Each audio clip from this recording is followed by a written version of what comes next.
you guys, and thank you so much for tuning into my channel. My name is Christabel, the original Power Ranger princess, but on this channel, I'm Princess Power Ranger. So, before I even get into the video, I just wanted to say thank you to everyone who has recently subscribed. Thank you to everyone who comments, to everyone who just engages with me. You guys make me laugh so much sometimes. You really, really do. Some of y'all are hella cute. Others, others just, touch my soul. There are so many times where I've been like, ugh, I'm not sure if I really want to do YouTube or put myself out there like that. But I've connected with so many of you guys. So from the bottom of my heart, thank you so much to everyone that continues to open up to me, everyone who reaches out, everyone who engages. I know sometimes I can be like a bitch with a smart ass mouth, but know that like deep beneath all of the jokes and all of the, clapbacks, there actually is a heart deep down inside here, and it beats 10 times just for y'all. I love you guys. You guys are going to be okay. You guys know that you're loved. You're loved and you're protected by the universe. Now, let's get into the story time. Now, on my channel, I've always loved, initially I started making story times on my channel. That's what it was always about. And I was inspired to make this story time. I was watching another YouTuber. Her channel is called The Black Cauldron.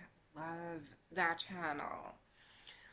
And the reason I think I love watching that channel, or channels that discuss African spirituality, is because it's always interesting to sort of see people outside of Africa or outside of families that practice spirituality and or witchcraft.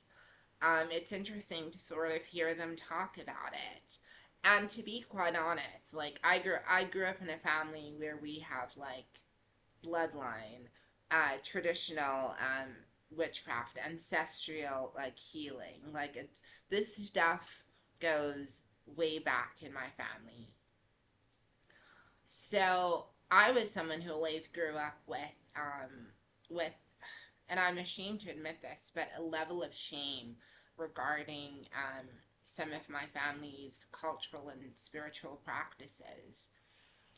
I was born in '89, so when I started school, it was during, just when apartheid had ended. And I went to Christian schools, and there was a lot of shame that went into what being African, what being Xhosa was. Now, I come from a tribe in South Africa called the Xhosa tribe. Isn't that fun to say, Xhosa? And it actually means fierce. I know, right? That's literally what it means. Fierce.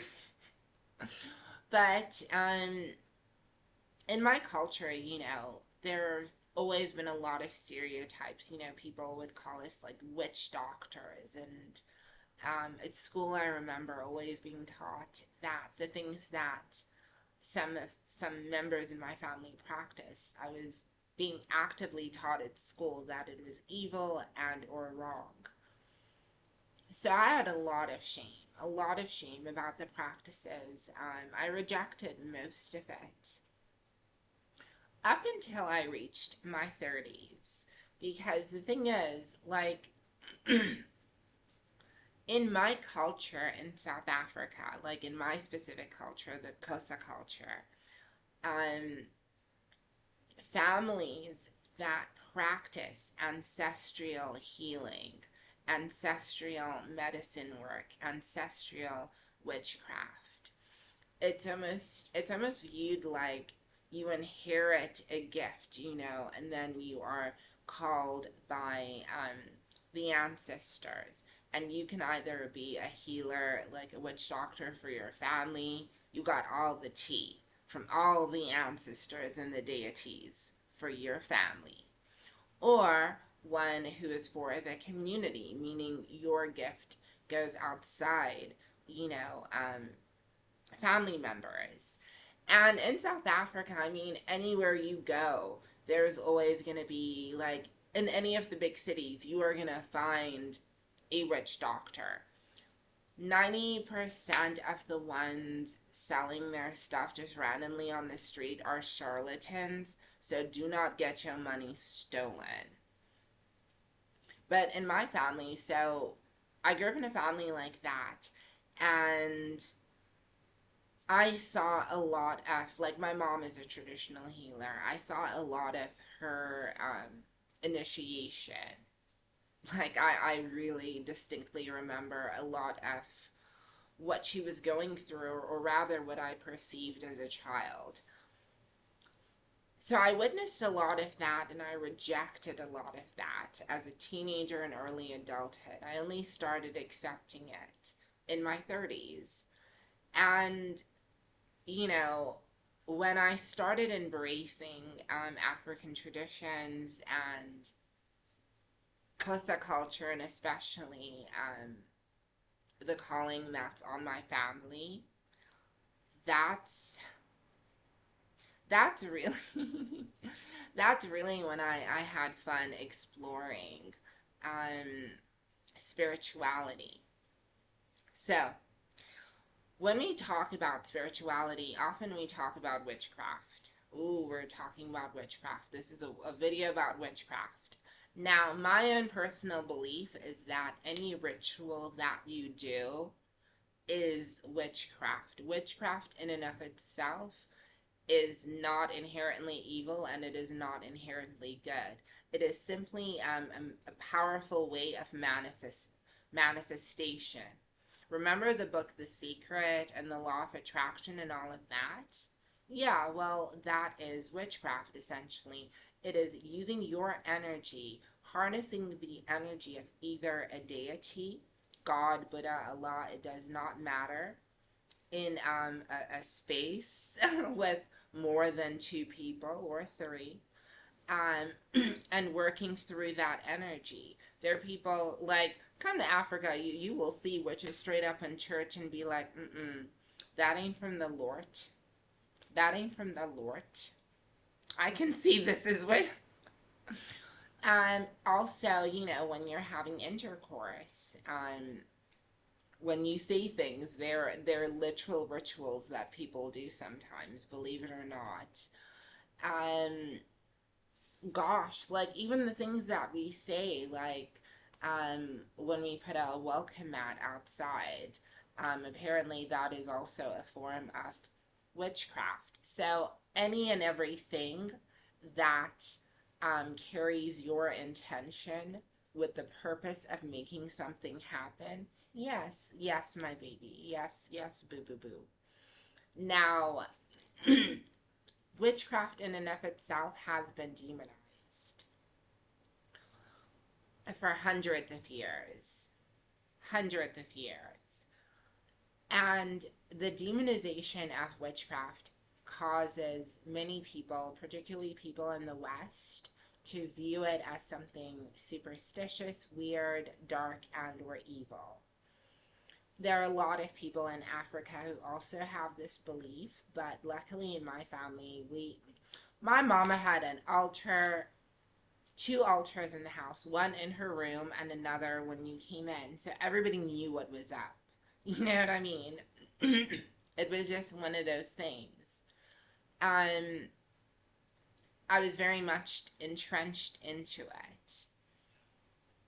Now, when I was in my 30s, there was a situation that caused me to move back home, and it was at this time that I had sought out other witch doctors in different cities that were not in any way related to my family. Because I'll be real, if I'm going to meet a medium, a psychic, and anything, You cannot know anything about me. I need to just walk up in there and you need to tell me specifics, girl. I need specifics in order for me to believe you. And it was after me really researching and really researching for myself and actually talking to people that were involved in African spirituality that I felt more comfortable talking to my family about it, because I knew that regardless of whatever issues or problems I may have had at home with my family, I knew that whatever calling was placed on me is an ancestral calling, and they're automatically pulled into all of that.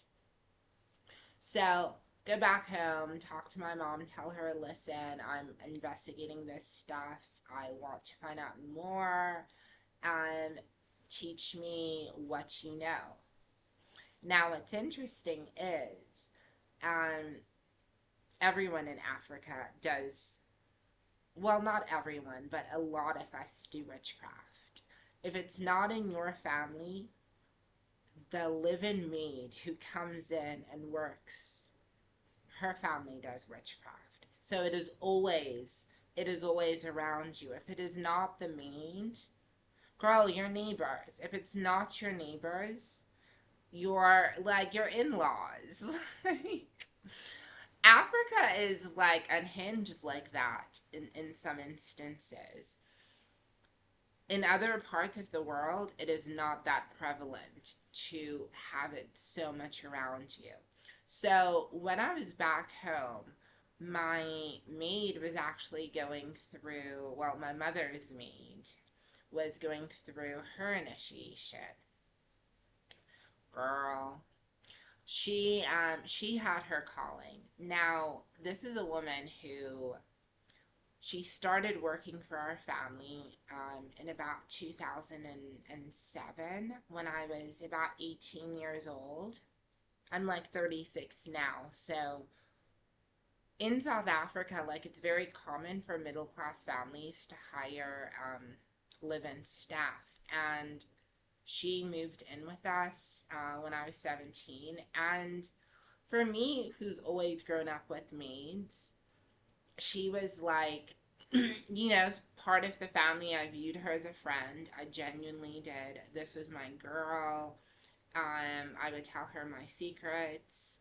When I transitioned, I told her.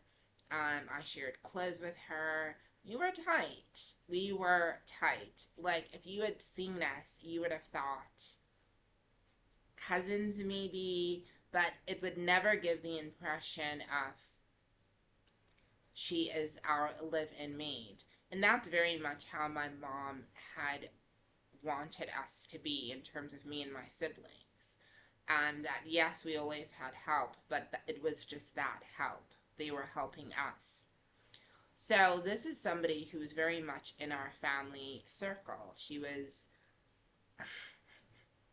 very much in our family circle. I mean, she raised my nephews.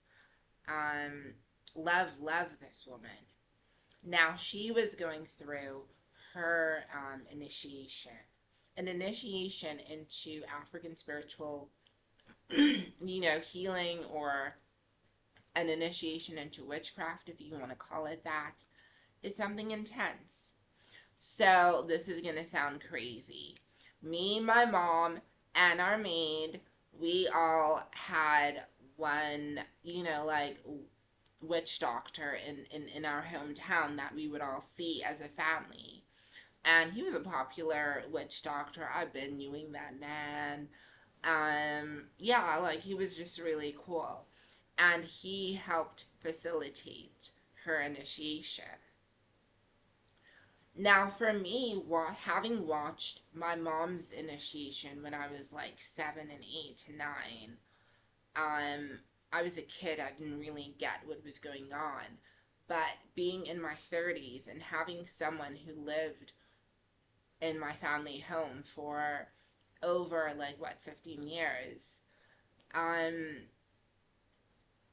having the understanding that I have now, it was just such a beautiful and unique experience. I remember I would soak up so much of her knowledge and so many of her teachings.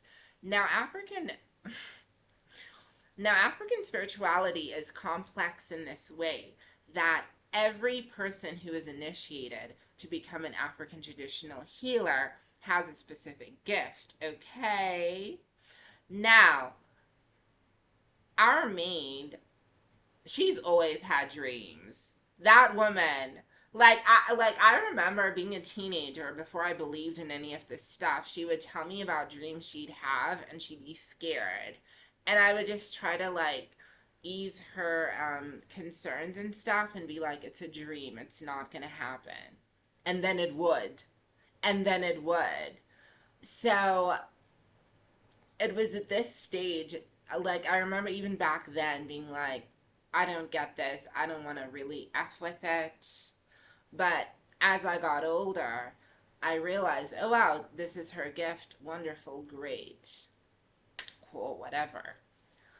Now, at this time when I was living in my family home where I'd grown up in South Africa, I was going through what I believe to be spiritual attacks. Now, what does somebody who comes from a family of unhinged witches do if they feel they're being spiritually attacked? You get, assistance from other witch doctors, you do your prayers, you do a lot of things. You use a lot of herbs. Like my grandmother, my maternal grandmother, was the daughter of a very, very powerful herbalist. And my great grandfather and his wife, they were really powerful herbalists. So, we know about this stuff. And to be quite honest, not to be a braggart or anything, intuitively I would know what to do with the medicine and the stuff and the prayers that my mom would give me, and I would have a clear intention of what I'm trying to manifest, how I'm going to manifest it. Now, at this time, I believed that I was having a lot of spiritual attacks. Let's just be real, everybody in the Eastern Cape in South Africa is doing something. So I believe that there was some stuff put on me. I get these herbs and stuff from their literal stores in South Africa, like a department store where you can buy herbs and snake skins, like a literal snake skin, and just creepy stuff, for you to do your stuff with. You know what I'm saying, right? So I get these herbs. Now it's the herbs that I got. It's specifically called Return to Sender. Buelemuva. Buelemuva is that Zulu for go back. Buelemuva. Buelemuva. I remember I got so excited. I got that, and I got some other stuff that I was gonna bathe with, and yeah, just some nice salts. I was excited. I get home, and who do I see? I see our maid. She was my family home was really big, and outside was a pool and a barbecue braai area. So she sat there in the braai area. I run up to her and I show her all the stuff that I bought. One of the items that I bought was the Return to Sender, and she's like, wow, this stuff is really good. Yes, yes, yes. Girl. I start using that stuff and explain to me why I have and I'll never forget this dream. I have a very specific dream about, oh gosh, basically, we have two homes. There is the rural home way out in the, in the boonies, where we do all of our traditional stuff, the ancestral seats. And then there's the home that I grew up in, out in the town. Cool. Now, I had a dream that on my mom's property, one of her other maids looked very lost almost, like something was coming back to her. And I remember waking up from that and being like, ooh, I need to go speak to my mom and be like, girl, do you know what I had a dream about? So I talked to her and she's like, oh, that's really interesting. You would dream that. Girl, like, now, granted, we're not thinking it's our maid in the family house where we live. But the following day, I'm like in the kitchen. I'm just like feeling myself. I'm a morning person. Feeling myself. I make myself a little, platey plate. I be eating. I'm smiling. Tell me why the maid glares at me like she's staring at me. And she tells me, I'm not afraid of you. I'm like, I'm the type of person who, like, they're usually, if I'm not expecting something from someone, I usually have two reactions. I either clam up, but I don't. Like, it's almost as though my mind can't compute what's being said. I'm like, huh? What's going on? Or I just start giggling and laughing. My mind just couldn't compute, and I didn't know what she was talking about. She just said, I'm not afraid of you. Girl, tell me why.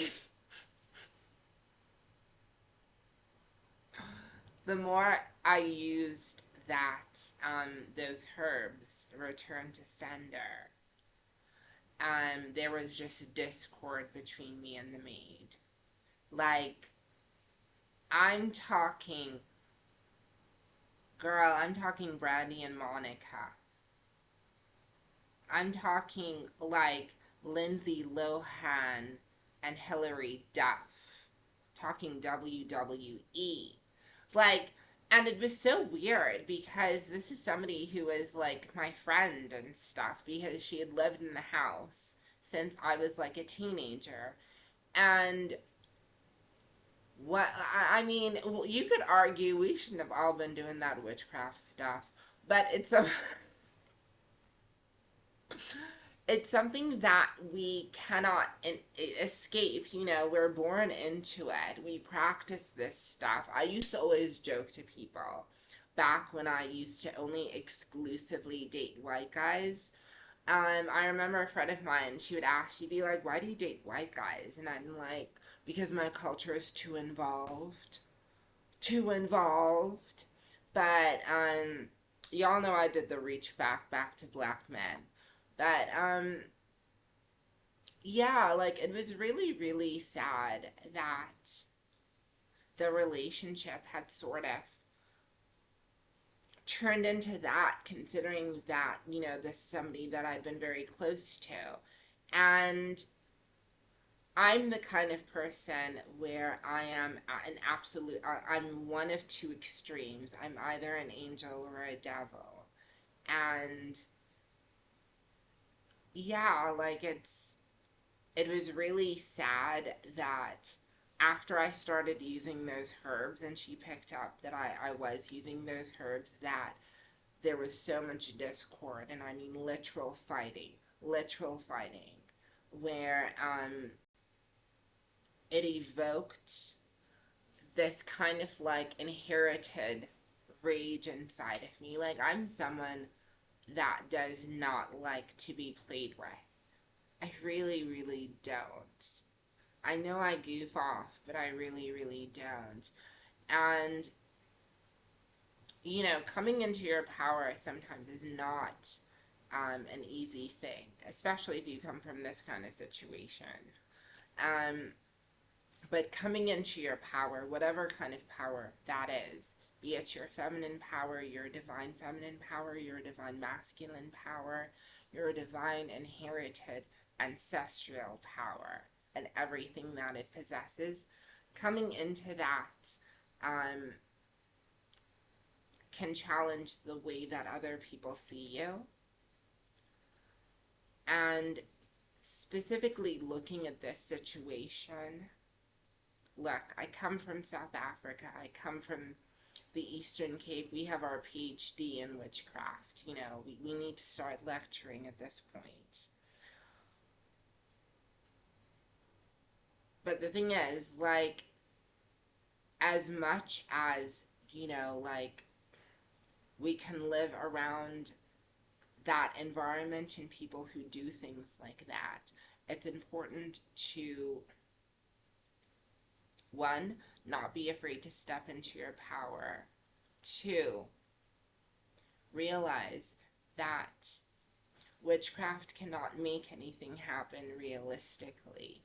It is a manifestation, but it truly is the acceleration of what is already there. There was disharmony and discord before I had taken that, taken those herbs and done all of those rituals. What the medicine helped me see was, that it's always been there.